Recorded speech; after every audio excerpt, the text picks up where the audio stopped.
মহাভারতের কুরুক্ষেত্রে যুদ্ধে এমন এক বীর ছিলেন যাকে স্বয়ং শ্রীকৃষ্ণও সম্মান করতেন, যার বীরত্বের সামনে অর্জুন বারবার থমকে দাঁড়িয়েছেন। কিন্তু ভাগ্যের এক নিষ্ঠুর পরিহাস তাকে সারা জীবন সূতপুত্র হিসেবে লজ্জিত করেছে।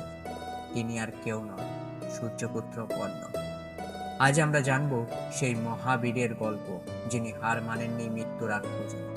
কর্ণ ছিলেন কুন্তী এবং সূর্যদেবের সন্তান, কিন্তু লোকলজ্জার ভয়ে কুন্তী তাকে গঙ্গায় ভাসিয়ে দেন।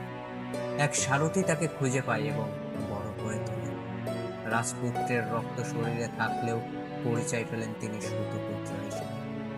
যখন তিনি নিজের দক্ষতা প্রমাণ করতে গেছেন, সমাজ তাকে বারবার নিচু করে দেখিয়েছে। অস্ত্র শিক্ষার জন্য তিনি যখন দ্রোণাচার্যের কাছে যান, তাকে ফিরিয়ে দেওয়া হয়। পরে ছদ্মবেশে তিনি মহাগুরু পরশুরামের কাছে শিক্ষা নেন। কিন্তু যখন গুরু জানতে পারেন কর্ণ একজন ক্ষত্রিয়, যা কর্ণ নিজেও জানতেন না, তখন তিনি অভিশাপ দেন, সবচেয়ে প্রয়োজনে তুই তোর বিদ্যা ভুলে যাবি। এটাই ছিল কর্ণের জীবনের সবচেয়ে বড় ট্র্যাজেডি। অর্জুন যখন তাকে উপহাস করেন, তখন দুর্যোধন তাকে বন্ধুত্বের হাত বাড়িয়ে দেন এবং অঙ্গরাজ্যের রাজা করেন। এই বন্ধুত্বের ঋণ শোধ করতেই কর্ণ সারা জীবন কৌরবদের সাথে ছিলেন।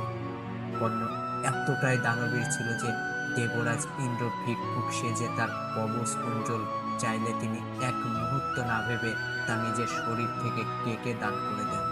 যুদ্ধের ১৭তম দিনে কর্ণ আর অর্জুনের সেই মহাযুদ্ধ। একদিকে অর্জুনের রথের সারথি স্বয়ং ভগবান শ্রীকৃষ্ণ, আর অন্যদিকে একা অভিশপ্ত কর্ণ।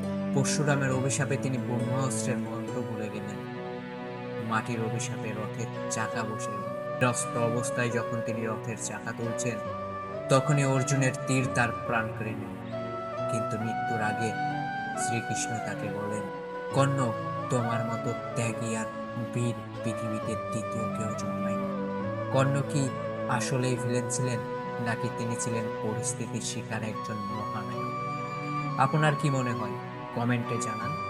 কর্ণের এই আত্মত্যাগের কাহিনী ভালো লাগলে ভিডিওটি শেয়ার করুন, সাবস্ক্রাইব করুন এমন আরো রোমাঞ্চকর গল্পের জন্য।